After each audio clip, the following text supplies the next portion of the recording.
Essa semana vai ter muito foguetório, porque está chegando nas contas do governo 315 milhões de reais de empréstimo. Esse dinheiro vai chegar, vai teoricamente ser transformado em obra. Infelizmente, eu não tenho visto, Gustavo, órgãos importantes da sociedade se interessarem por isso. Eu não tenho visto o Ministério Público se interessar nessa questão. Eu tenho que confessar aqui minha extrema decepção com a Ordem dos Advogados do Brasil por não estar acompanhando um assunto que influencia diretamente a sociedade, o mercado de trabalho do advogado, a sociedade como um todo. E esses dias, Gustavo, eu lembrei de uma entrevista que eu fiz com o Lucas Villa, o advogado Lucas Villa, ele que é vice-presidente da OAB. Eu ainda estava, isso foi em 2015, foi antes da eleição da OAB, e eu estava na Rádio Clube FM. Foi ao meio-dia. Eu quero deixar todos os detalhes aqui para depois não dizer quem está distorcendo fato nenhum. E, Gustavo, naquela entrevista, ele me disse o seguinte, que queria ser presidente da OAB,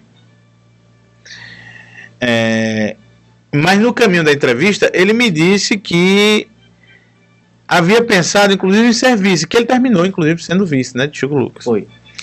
E que o vice tinha um papel muito importante na condução do trabalho das comissões da ordem. Né?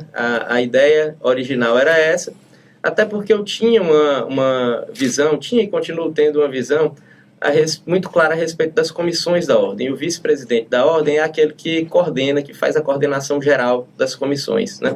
E esse era um trabalho que eu tinha me disposto a realizar, que eu tinha a intenção de realizar. Né?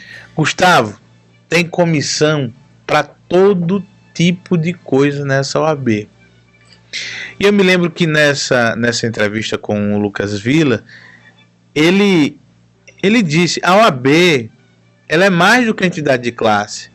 Ela representa anseios de uma sociedade toda. Os advogados do Brasil devem, sim, por um lado, lutar pelo advogado, proteger os interesses do advogado, fomentar a advocacia. E, por outro lado, ela deve ter um papel de completa liberdade e independência política para lutar pelo Estado Democrático de Direito e para cobrar dos poderes instituídos uma melhor prestação jurisdicional, não só para o trabalho do advogado, mas para a sociedade em geral. Talvez seja por isso que as eleições da Ordem dos Advogados do Brasil mexam tanto com o imaginário das pessoas, não só dos candidatos e pré-candidatos, não só dos advogados e advogadas, mas também dos cidadãos que sabem do papel e da importância que tem a ordem no cenário brasileiro. E me causa muita estranheza que a OAB não consiga se manifestar, Gustavo, quando a gente tem um assunto tão interessante, tão relevante para a sociedade, como é o uso desse dinheiro, se ele for utilizado para o bem ou para o mal, se ele for bem utilizado em obras ou se ele for desviado de sua finalidade para ser utilizado em qualquer outra coisa. Gustavo, a gente está falando aqui de um órgão.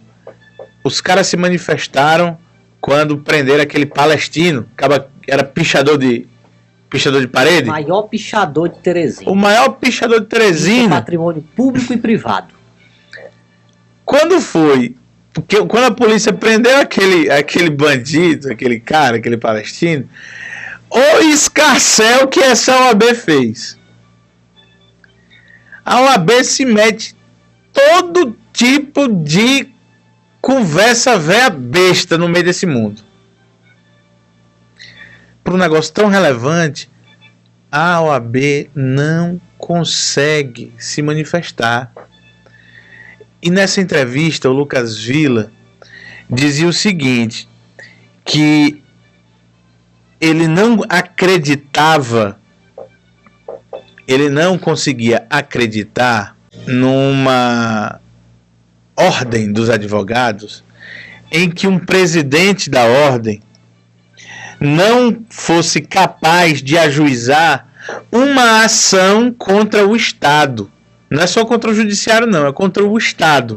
A OAB precisa ser livre, precisa ser independente, não pode ser subserviente aos poderes instituídos. Eu não posso acreditar, por exemplo, num presidente da OAB do Piauí, e isso com todo respeito a todos os presidentes, a todos os candidatos e etc, etc. Mas eu acho que a OAB tem que ser independente. Eu não posso crer que um presidente da OAB do Piauí não tenha condição, por exemplo, de ajuizar uma ação em nome da OAB contra o Estado para cobrar alguma coisa. Se tiver que ajuizar a ação contra o Estado, o presidente não pode assinar porque tem qualquer tipo de impedimento. E isso não é razoável. A OAB deve ser presidida por advogados independentes que não tenham o rabo preso com ninguém e que sejam capazes de lutar por todos os advogados e advogadas do Piauí sem se preocupar com qualquer tipo de vinculação a poderes instituídos. Com todo respeito aqui, mas a gente sente falta que a ordem se manifeste. Isso é importante. Gustavo, num estado como o nosso, esse dinheiro que está chegando é emprestado, dinheiro que vai ser devolvido com mais imposto e mais suor e mais trabalho dos piauienses,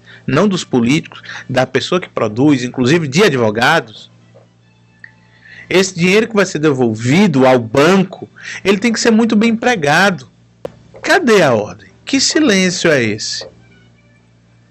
Daqui a pouco essa ordem aí parece que vai ter até eleição de novo.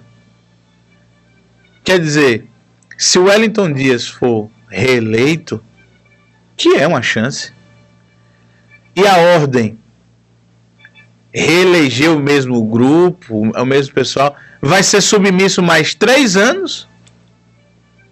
A gente vai ficar sem saber. Não vai disputar a reeleição. Não, o Chico Lucas não vai disputar a reeleição porque ele assinou um papel dizendo que não ia concorrer a mais nenhum cargo. Nenhum cargo. Mas, pelo amor de Deus, o que é que essa OAB está fazendo? O cara que eu entrevistei não é esse Lucas Villa. O cara que eu entrevistei em 2015 não é esse Lucas Villa, vice-presidente hoje, que disse que ia botar as comissões para funcionar, que disse que ia trabalhar para que os municípios tivessem concurso para procurador, que ia trabalhar para acabar a farra de escritório contratado a peso de ouro por município. O que foi que acabou disso? Ah, Marcos, mas você está reclamando aí sem foco? Não, o foco é cada um tem que fazer a sua parte. A sociedade é um organismo vivo que depende de cada um de nós para funcionar bem. Se uma parte não está funcionando bem, a outra também não vai funcionar. Esse dinheiro, se não tiver fiscalização, Gustavo, da imprensa, da sociedade, dos órgãos, das instituições, esse dinheiro vai virar nada, vai virar só conta para pagar de volta ao banco. Tem que virar obra, tem que virar alguma coisa que sustente o desenvolvimento. E aí eu digo o seguinte, Gustavo, esse dinheiro teoricamente não pode pagar conta atrasada, só pode pagar conta nova. Uma obra nova, Gustavo, ela é oportunidade para engenheiro, para arquiteto, para pedreiro, para servente. É para advogado, por quê? Porque tem carteira assinada, aí você tem problemas trabalhistas, você tem questões cartoriais, você tem uma série de questões jurídicas que envolvem obras novas. Agora, se esse dinheiro chega e começar a fazer igual o outro, pagar conta antiga, qual é o serviço novo para advogado, para pedreiro, para motorista, para engenheiro? Não vai ter. O dinheiro não circula para coisa nova. De que adianta?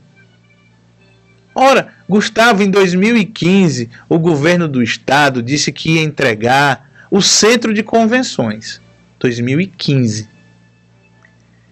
Eu já fiquei sabendo que desse dinheiro que está chegando, de 10 a 12 milhões, vai ser para terminar o centro de convenções. Quer dizer, o governo não terminou em 2015, aí um dinheiro que está chegando agora vai pagar a conta antiga, lá do centro de convenções. A gente não sabe para onde foi essa diferença de 10, 12 que está faltando no centro de convenções, não tem transparência na utilização disso, e deixa de ser 12 milhões de reais em obra nova, que podia estar gerando novos postos de trabalho para uma gama incontável de gente. Dos trabalhos diretos aos indiretos. Cozinheiro, transporte, enfim, qualquer coisa. Inclusive advogado. E eu não vejo a OAB se mexer. Não vejo a OAB se mexer. Me perdoe. Não sei o que está havendo com essa OAB. Muita gente, aliás, me fala das ligações pessoais de gente da OAB com gente do governo. Eu não quero acreditar que isso é relevante no trato da coisa institucional. Ontem, inclusive na volta do intervalo, vai falar. Ontem, eu e você, Gustavo, fomos para o lançamento do livro do governador Wellington Dias. Teve aperto de mão, teve abraço, teve piada, tal. Não tem problema com isso. Porque uma coisa é a relação profissional, outra coisa é a relação pessoal. Não vejo problema nenhum. Do jeito que ele é leitor do Política Dinâmica, eu vou ler aqui a melancia do presidente. Eu vou ler a melancia do presidente. Já comecei a ler, a leitura é rápida mesmo. Viu? Mas a gente fala disso na volta do intervalo.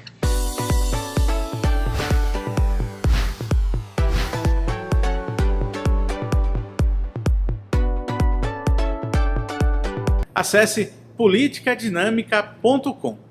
Você também encontra a gente no Facebook diariamente, das 7 às 9 da manhã, na Jockey FM, a rádio que manda bem, com o programa Política Dinâmica, a notícia de verdade. Tem o link lá para você assistir ao vivo, então curta a nossa página, ative as notificações e fique por dentro de tudo nos bastidores da política do Piauí.